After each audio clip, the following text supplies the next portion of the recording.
بسم اللہ الرحمن الرحیم۔ مزید واقعات کے لیے ہمارا یوٹیوب چینل ضرور سبسکرائب کریں۔ کہتے ہیں کسی جگہ ایک شخص رہتا تھا جس کے 3 بیٹے تھے۔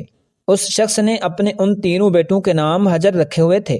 دن گزرتے رہے حتیٰ کہ اسے مرض الموت نے آن لیا۔ اس نے اپنے تینوں بیٹوں کو بلا کر وصیت کی کہ حجر کو وراثت ملے گی، حجر کو وراثت نہیں ملے گی اور حجر کو وراثت ملے گی۔ اس کے ساتھ ہی اس کی روح قبض ہو گئی۔ یہ خود تو فوت ہو گیا مگر اپنے بیٹوں کو حیرت میں ڈال گیا کہ کیسے فیصلہ کریں کہ ان 2 حجر کو وراثت ملے گی اور کس ایک کو نہیں ملے گی۔ تینوں نے فیصلہ کیا کہ شہر جا کر قاضی سے اپنا مسئلہ بیان کریں اور اس سے کوئی حل مانگیں۔ تینوں اپنے زاد راہ کے ساتھ شہر کے لیے عازم سفر ہوئے۔ راستے میں انہوں نے ایک ایسے شخص کو دیکھا جو اپنی کسی گم شدہ چیز کو تلاش کرتا پھرتا تھا۔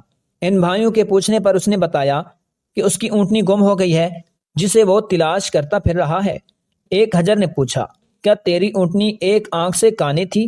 اس آدمی نے کہا، ہاں ایسا ہی تھا۔ دوسرے حجر نے پوچھا، کیا تیری اونٹنی ایک ٹانگ سے لنگڑی تھی؟ تو اس آدمی نے جلدی سے کہا، بالکل صحیح، میری اونٹنی واقعی ایک ٹانگ سے لنگڑی تھی۔ تیسرے حجر نے اونٹنی کے مالک سے پوچھا، کیا تیری اونٹنی کی دم کٹی ہوئی تھی؟ تو اس نے خوشی سے کہا، بالکل ٹھیک، میری اونٹنی کی دم بھی کٹی ہوئی تھی، بس اب جلدی سے بتا دو میری اونٹنی کہاں ہے۔ تینوں حجر نے مل کر جواب دیا، بخدا ہمیں آپ کی اونٹنی کے بارے میں کوئی علم نہیں، ہم نے اسے ہرگز نہیں دیکھا۔ اونٹنی کا مالک ان کی یہ بات سن کر غصے سے پاگل ہو گیا۔ اس نے فیصلہ کیا کہ ان تینوں کو کھینچ کر قاضی کے پاس لے جائے گا۔ اسے پورا یقین تھا کہ اس کی اونٹنی کو یہ تینوں ذبح کر کے کھا چکے ہیں اور اب اپنے جرم کو چھپانے کے لیے جھوٹ بول رہے ہیں۔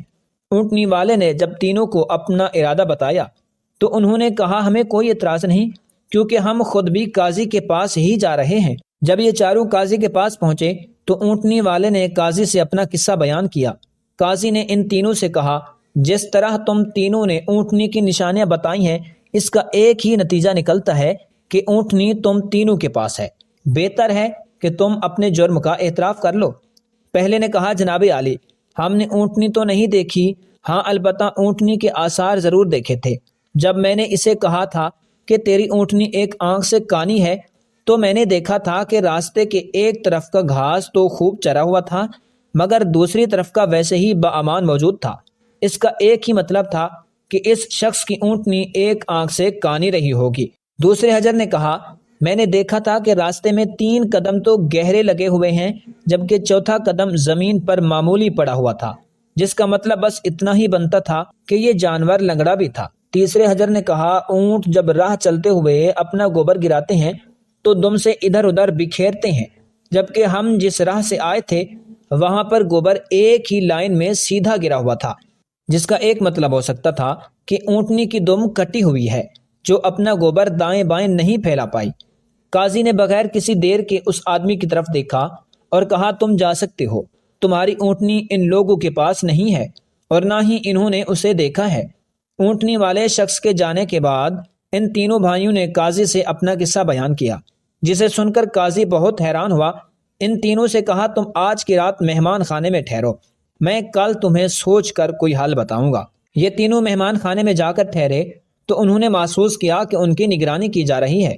کچھ دیر کے بعد ان کے لیے کھانا لایا گیا جو گوشت کے پکے ہوئے سالن اور روٹیوں پر مشتمل تھا۔ پہلے نے کھانے کو دیکھتے ہی کہا، یہ سالن کتے کے گوشت کا بنا ہوا ہے۔ دوسرے نے کہا، روٹیاں جس عورت نے پکائی ہیں وہ حمل کے ساتھ اور پورے دنوں سے ہے۔ تیسرے نے کہا، یہ قاضی حرام فعل کی اولاد ہے۔ بات قاضی تک پہنچ گئی۔ اس نے تینوں کو دوسرے دن اپنی عدالت میں طلب کر لیا اور تینوں سے مخاطب ہو کر کہا، تم میں سے کس نے کہا تھا یہ کتے کا گوشت پکا ہوا ہے؟ پہلا بولا، میں نے کہا تھا۔ قاضی نے باورچی کو بلا کر پوچھا تو اس نے اعتراف کیا کہ پکانے کے لیے کچھ نہیں تھا، تو اس کو شرارت سوجھی اور اس نے کتا مار کر اس کا گوشت پکایا اور ان کو کھانے کے لیے بھجوا دیا۔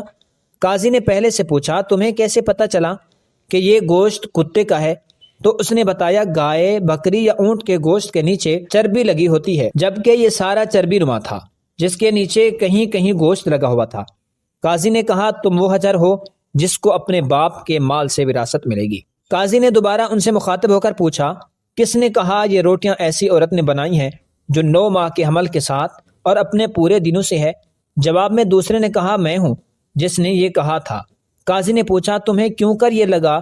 تو اس نے کہا میں نے دیکھا روٹیاں ایک طرف سے پھولی ہوئی اور خوب پکی ہوئی ہیں اور دوسری طرف کچی اور موٹی رہ گئی ہیں۔ میں نے اس سے یہی اخذ کیا روٹیاں بنانے والی ایسی خاتون ہے جس سے تکلیف کے مارے زیادہ جھکا نہیں جا رہا اور وہ سامنے کی چیز بھی نہیں دیکھ پا رہی، جس کا مطلب یہی بنتا تھا کہ عورت حاملہ ہے اور روٹیاں بنانے میں تکلیف محسوس کرتی رہی ہے۔ قاضی نے اس دوسرے سے بھی کہا کہ تم وہ حجر ہو جسے اس کے باپ سے ترکے سے وراثت میں حصہ ملے گا۔ پھر قاضی نے تینوں سے مخاطب ہو کر پوچھا یہ کس نے کہا تھا کہ میں ولد الحرام ہوں؟ تیسرے نے جواب دیا کہ یہ میں نے کہا تھا۔ قاضی اٹھ کر اندر گیا اور اپنی ماں سے پوچھا کیا یہ سچ ہے کہ وہ ولد الحرام ہے؟ تو اس کی ماں نے کہا یہ سچ ہے کہ تم حرام کے ہو۔ قاضی نے واپس آ کر اس تیسرے حجر سے پوچھا تمہیں کیوں کر معلوم ہوا کہ میں حرامی ہوں؟ تو اس نے جواب دیا کہ اگر تم حلالی ہوتے تو مہمان خانے میں ہم پر نگرانی نہ مقرر کرتے، نہ ہی کتے کا گوشت پکوا کر ہمیں کھانے کے لیے بھجواتے اور نہ ہی کچی روٹیاں کسی مظلوم عورت سے بنوا کر ہمیں کھلواتے۔ قاضی نے اسے مخاطب کرتے ہوئے کہا کہ تم وہ حجر ہو جسے اس کے باپ کے مال سے ورثہ نہیں ملے گا۔ تیسرے نے حیرت کے ساتھ قاضی کو دیکھا اور پوچھا مگر ایسا کیوں ہے؟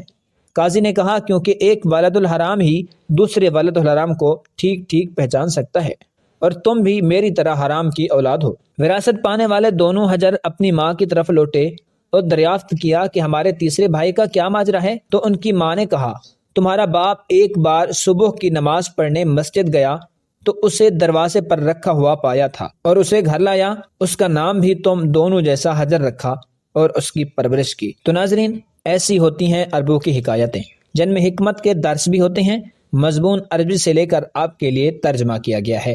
مزید واقعات کے لیے ہمارا یوٹیوب چینل ضرور سبسکرائب کریں۔ السلام علیکم ورحمۃ اللہ وبرکاتہ۔